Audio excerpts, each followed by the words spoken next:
Right, hello everyone. We are standing in a new position at Celtic Park. We thought we'd mix it up today, keep you on your toes after quite an interesting game today. I don't know about you, Stevie, but I don't want to say I was falling asleep for the vast majority of it, but I certainly wasn't fully engrossed as I have been. And yet we had one of the most dramatic finishes at Celtic Park for a good while.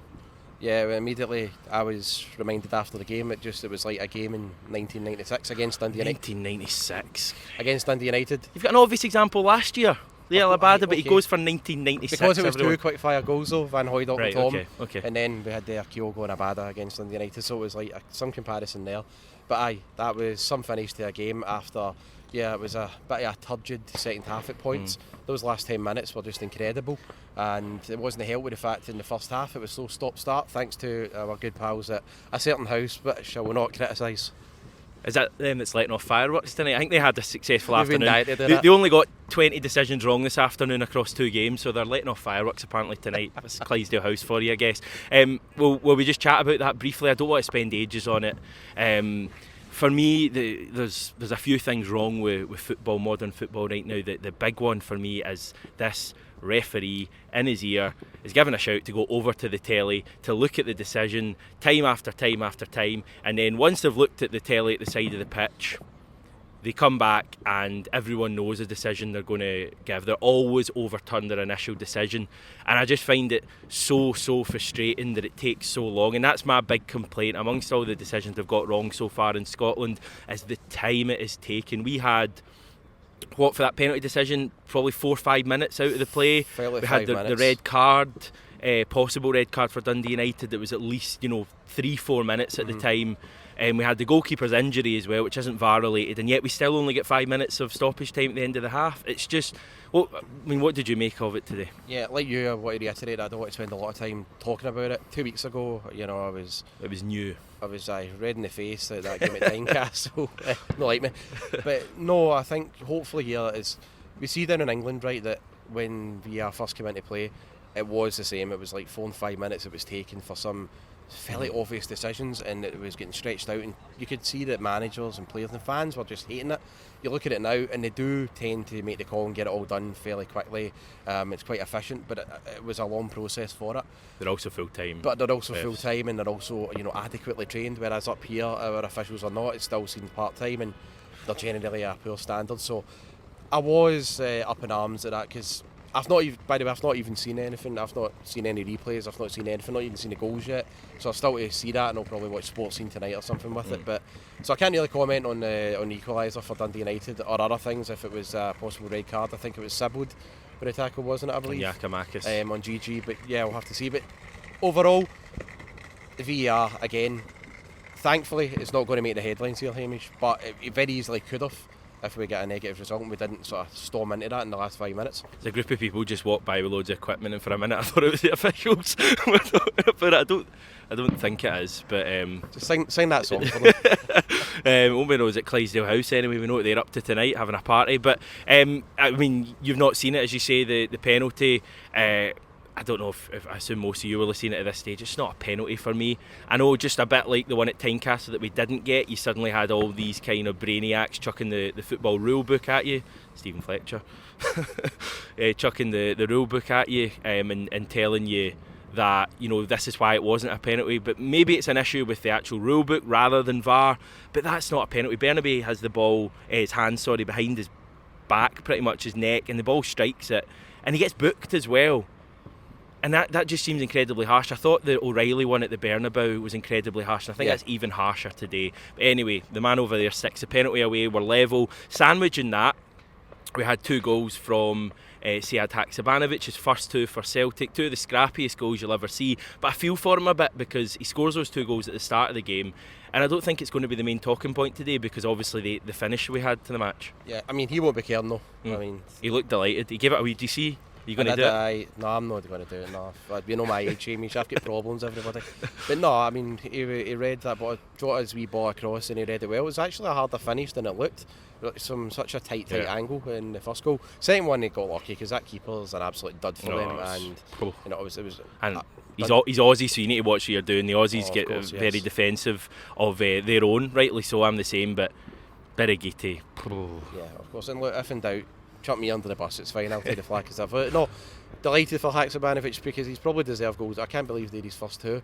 Other than there was only two players I think I was rooting for to score this season and get off up to the mark was Haksabanovic and Matt O'Reilly. And Matt O'Reilly could have scored in the second half. I think he got denied by the goalie a couple of times. Yeah. No, really happy for Haksabanovic, and it's a platform for him to build on now as well. It was almost an Abada performance today because I didn't actually think he had that much play in the game, but he scores 2 goals, which is kind of what Abada does.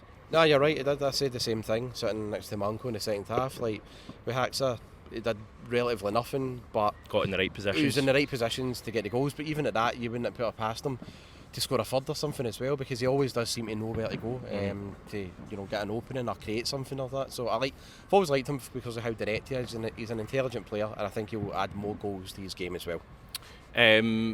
Lovely player to watch as well. When he swivels those hips, he's lovely. He's got a bit of Jota about him.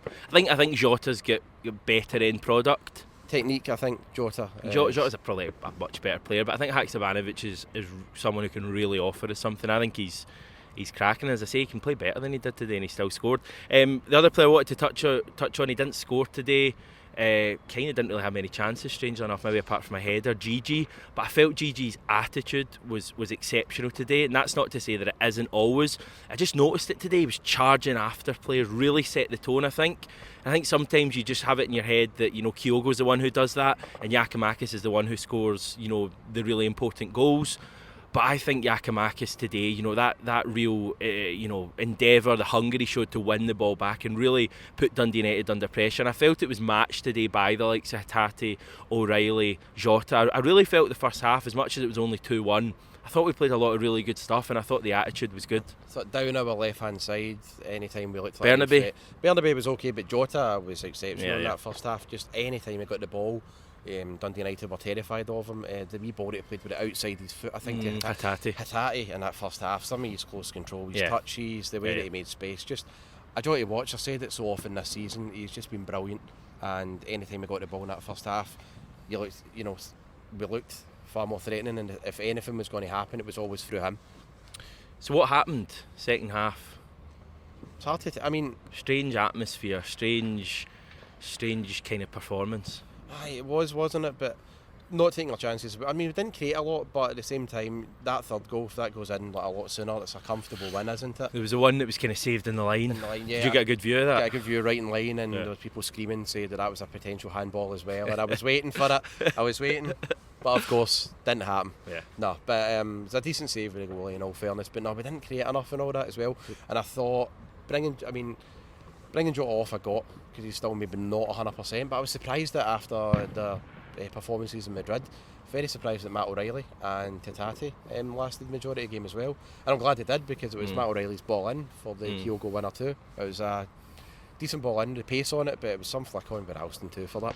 It felt like I think Celtic under Ange are such a powerful weapon, because the support and the team thrive off each other, because it's a frenetic performance. It's all over the place, and the support love that kind of football, all action football, and the team thrives equally from the noise the support makes. And it felt like that second half, that was all just missing. It just felt as if we were just trying to limp over the line a wee bit. I know we missed chances, but we just didn't get going. You look at that second half, and you couldn't really pick out one player who had any sort of performance, and then Dundee United just kind of grew into the game, and the nearer it got to full time, I just felt as if they were more likely to kind of throw players forward. They had that one chance that's, I think, Middleton's played through, takes too long, kind of chips it. I think Greg Taylor clears it off the line. Then from the resulting corner, and by the way, just to throw him under the bus, Stevie doesn't remember this at all, they hit the post. Passing as well.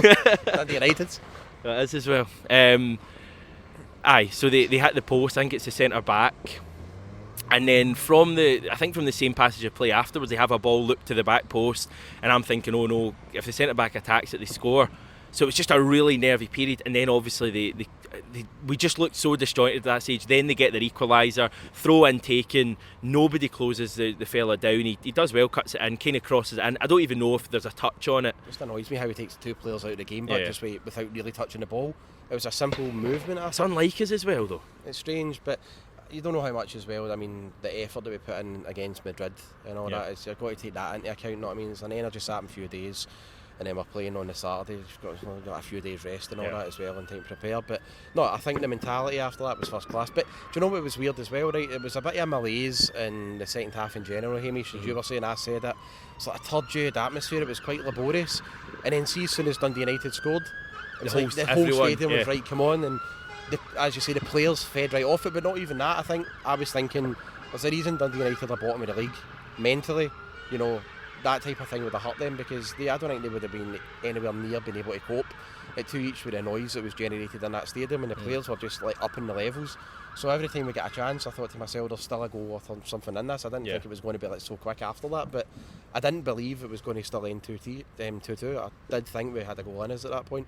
But I think that says a lot about what Ange's built here, and that yes, there was so much frustration when Dundee United scored, and I'm going to be totally honest, I did perhaps feel, you know, we'd been so poor in that second half that did and the fact we'd taken off Jota, Giakoumakis at that stage, you know, other players as well, I did kind of think, you know, do we have, you know, one last push in us? And there was, I think it was like 88 minutes in the clock, and you know, I looked at the clock and I thought, we've chucked away 2 daft points here on top of the St Mirren one. I mean, I really felt like it was going to be a bad one today, but then, as you say, right from kick-off, I think we win a free kick, don't we? We have the header, I think it was maybe Jens, and was it CCV possibly? It's one of the centre-backs, and keeper who was slagged off makes a really, really good save.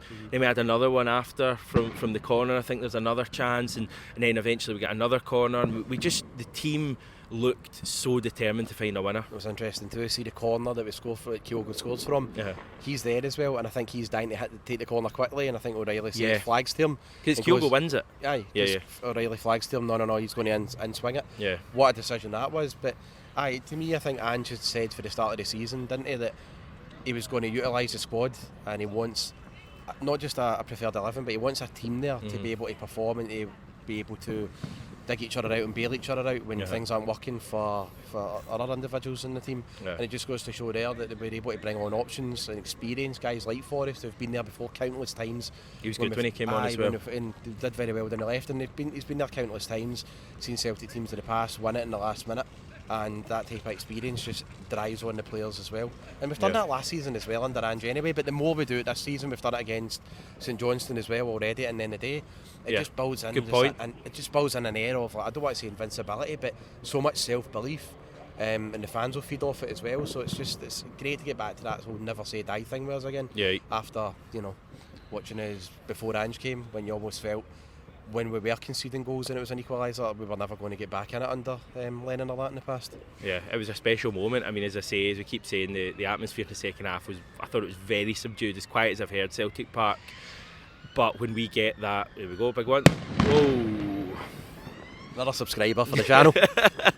No, we don't let off fireworks. We get that late winner, and the atmosphere after that's incredible. The stadium is, you know, absolutely jumping. And I just think it was really, really big today as well. I mean, I would love to have won 5-0, but almost winning it that dramatic way is kind of the perfect way to sign off from the European stuff and really just look at, you know, 2 more games to go before the World Cup, and you know, we've got 2 winnable games now, and you know, bare minimum you're going to be 4 points clear going at the World Cup. Aye, the big one is now just making sure that we have got maximum points going into that World Cup break, and there's no reason why we shouldn't be able to beat Motherwell Ross County. Again, not to sound arrogant about it, but it's just realistic. We've got the team to, you know, do it one last sort of push over the line and make sure we're in a really healthy position at the end. But I just want to say as well, talk about the scenes and how special it was, like down at that area. They ran over to you, didn't they? Right over that 102 section. I've seen so many over the years. Like I talked about the Tom one that happened there back in '96, but even Scott McDonald ran there against AC Milan. Venegal ran there, and that's still my favourite ever game. And that today, the players just sprinting at that bit in the corner. It was just amazing. I love it. Any other takeaways from today's performance? No, actually. No, I can't. No, I can't. Who'd your man of the match be? Probably just not. For 2 goals? Probably in terms of the flow and in terms of how he kept the teams that are going, even when we were having wee lulls in the game. It probably would have been Rio Hatate again. Right. I just thought at times in that second half, in the way that he powered us through that second half and got us up the pitch, and in the last third, He was a joy to watching. Yeah, you might need to hold this right to your mouth because we're. Oh, this is absolute murder, isn't it? Matt O'Reilly for me. I thought Matt O'Reilly was excellent today. Really good performance. He just needs that goal. He's getting in and going. He's just kind of side footing it. Put your foot through it, Matt. You'll get that goal. But I thought he, just like you say with Tati, I thought he really drove the team forward today. He really get stuck in as well. Yeah, I didn't think Celtic were great overall today. I think first half, we played some really good stuff. Second half, we weren't at it at all. But once again, you just get that fire. Final thing we need to bring up, and I want your opinion on this, and I want everyone else's opinion in the comments. 5th of November, and we're singing Christmas songs. I know. Last Christmas, Ange Postecoglou. That's too early. 5th of November. It's very rare that me and you agree on anything, Hamish. But We've found the thing. They have to agree with the big man himself, Hamish. That is. It's ridiculous. It has to stop right now. When's a suitable date? 1st of December, surely. So as soon as it's December, as soon as it's freezing and you're getting the gloves on and the snood on and all that, then but not in November. Someone pack it in. Anything else you want to get off your chest? This noise around us. I know. Quite disconcerting. Apologies to everybody. Hopefully they can hear me. In fact, if you can't hear me, that's maybe a bonus. Good quality mics. Right, we're going to head because I think we're both busy this evening, so get this video up as soon as possible. You're obviously watching it now. A good day's work in the end for Celtic. Really dramatic finish, and 2 to go before the World Cup. We will chat to you very soon.